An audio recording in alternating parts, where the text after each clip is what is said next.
thing I remember was my mom hanging over me before I was going to bed. She was saying, or maybe yelling, "Stay with us, baby! Stay with us, baby!" Her tears, they were like pouring down her face and dripping onto mine. There were other people in the room too, maybe 10 or 15, all of them crying, yelling, and praying.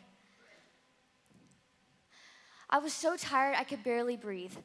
One more deep, and I died. You see, I've been sick for a while now, maybe a week or two. Normally people get sick and they get well again, but every day I got worse and worse. The doctor looked concerned, scared almost. And my parents, they were even more freaked out, and that got me scared. I've never seen my dad cry before, but he stood over me, and I'll never forget what he told me. "Hang on, princess, I'm going to go get Jesus." See, there was this new teacher in town, and he was gaining some fans around the area, and somebody told my dad he was going to be in town for the day. He wasn't just a teacher, he was kind of like a healer, I guess. My mom was telling me about these blind people who could see and deaf people who could hear now because of him. But I think this was kind of like Dad's last-ditch effort to help me. My dad ran down to the lake that connects our town to other parts of the region. There were so many people, he didn't know what to do. My dad waited and waited. Some people were even running down to the water to meet Jesus at his boat. My dad didn't know exactly what to do, but he fought through the crowd to try to get closer. He yelled, "My little daughter is dying!" He pushed and clawed his way to try to get closer. "My little daughter is dying!" He fell to his knees. "Please put your hand on my daughter so that she will be healed and live."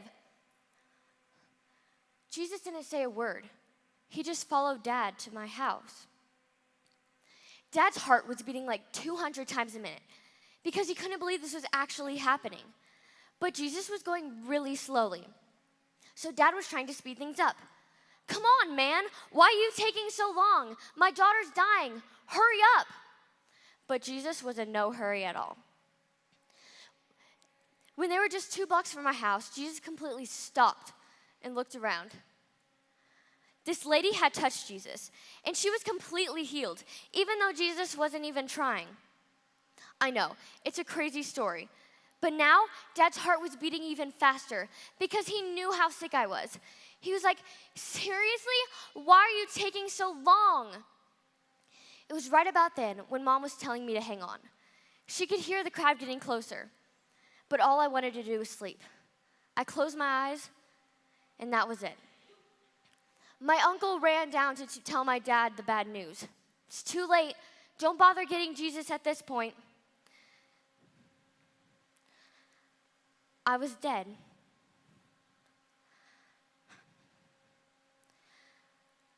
They walked the rest of the way to my house, and everyone was crying and screaming.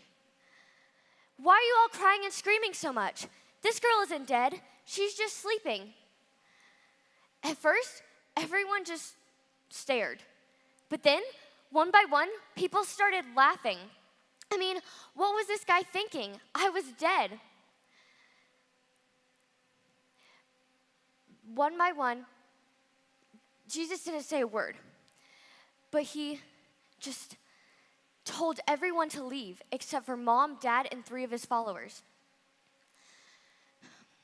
If Mom and Dad didn't tell me this story, I wouldn't have known any of it. I was dead, you know. But here's what I do know. The last thing I remember was seeing my mom taking a breath and closing my eyes. Well, the very next thing I remember was this voice. This voice I had never heard in my life, yet it felt so familiar.